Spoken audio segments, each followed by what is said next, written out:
Hello, സന്ദീപേട്ട എവിടെയാ? ഞാൻ guest ഹൗസിലാണ് ഉള്ളത്. എന്താ കിഷൻ ഈ രാത്രിയിൽ വിളിച്ചേ? സന്ദീപേട്ട, എനിക്ക് സന്ദീപേട്ടനൊന്ന് നേരി കാണണം. ചില പ്രധാനപ്പെട്ട കാര്യങ്ങൾ പറയാനുണ്ട്.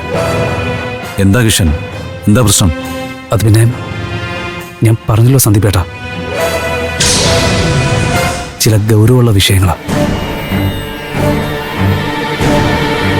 അത് ഫോണിൽ കൂടി ഇപ്പൊ പറഞ്ഞാൽ ശരിയാവില്ല. ചേട്ടൻ നാളെ ഗസ്റ്റ് ഹൗസിലുണ്ടാവുമല്ലോ? ഞാൻ നേരിട്ട് അങ്ങോട്ട് വരാം, നമുക്കൊന്ന് കാണണം. അല്ല കിഷ, എന്താ പ്രശ്നം എന്നൊരു ഹിന്റെങ്കിലും പറഞ്ഞൂടെ? സന്ദീപേട്ട, അത് അത് അത് ഞാൻ പറയാം. പക്ഷെ ഇപ്പോൾ ഈ സാഹചര്യത്തിൽ എനിക്ക് സന്ദീപേട്ടനോടൊന്നും പറയാൻ പറ്റില്ല. നമുക്ക് നാളെ നേരി കാണാം.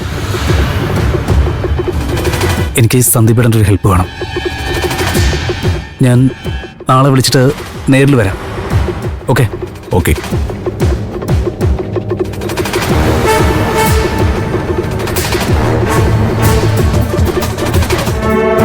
എന്താവും കിഷൻ എന്നോട് പറയാനുള്ളത്? ഇനി ദേവൂട്ടിയുടെ എന്തെങ്കിലും കാര്യമാണോ?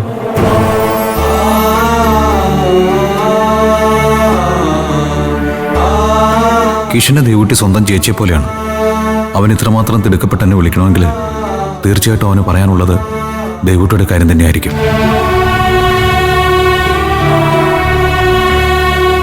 അരുത്, ഞാനിനി ഇങ്ങനെ ചെയ്യരുത്. ദേവൂട്ടി ഇപ്പോൾ മറ്റൊരാളുടെ സ്വന്തമാവാൻ പോവാ. പിന്നെ എന്തിനാ ഞാൻ അവളെപ്പറ്റി ഇങ്ങനെ ആലോചിക്കുന്നത്? അത് പാടില്ല. ദേവൂട്ടിക്ക് നല്ലൊരു ജീവിതം ഉണ്ടാവട്ടെ. മൂകാംബിക അമ്മയുടെ തീരുമാനവും അവൾ മറ്റൊരാളുടേതാവണമെന്നാണ്. അതുകൊണ്ട് ഇനി ഒരിക്കലും ദേവൂട്ടിയെ ആഗ്രഹിക്കാനോ സ്വന്തമാക്കാനോ ഞാൻ ശ്രമിക്കേണ്ടതില്ല.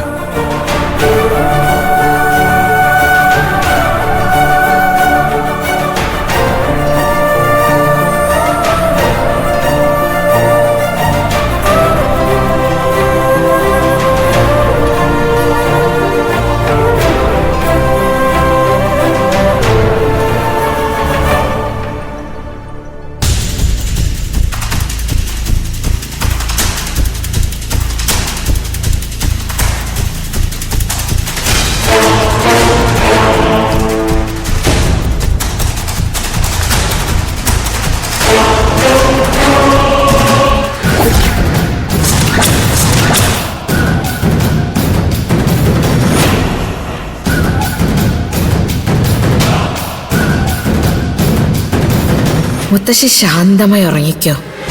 എനിക്കിവിടെ അല്പം ജോലി ബാക്കിയുണ്ട്.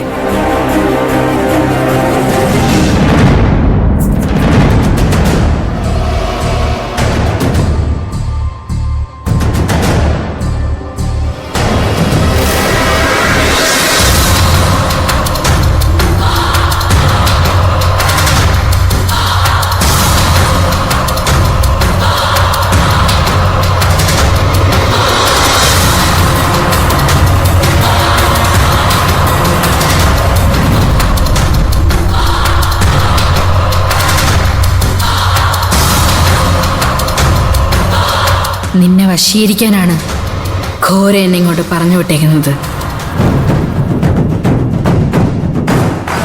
പക്ഷെ നിന്റെ മനസ്സിൽ ആ ദേവൂട്ടി ഉള്ളിടത്തോളം കാലം നീ മറ്റൊരു സ്ത്രീനെ കുറിച്ച് ചിന്തിക്കില്ലെന്ന് എനിക്കറിയാം.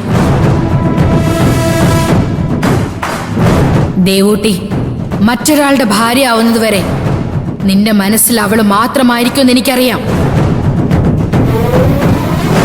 അങ്ങനെ ആയ സ്ഥിതിക്ക് നീ മറ്റൊരു സ്ത്രീയുടെ മുഖത്ത് പോലും ആഗ്രഹത്തോടെ നോക്കില്ല എന്ന് വന്നാൽ പിന്നെ ഞാൻ അങ്ങനെ എന്റെ ലക്ഷ്യം സാധിക്കും?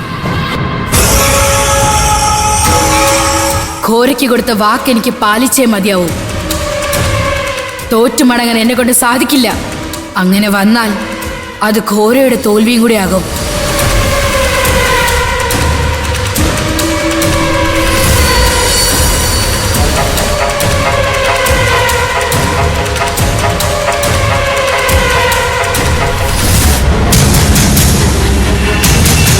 ഘോര, ഇവനെ വശീകരിക്കാനുള്ള വഴി പറഞ്ഞു തന്നാലും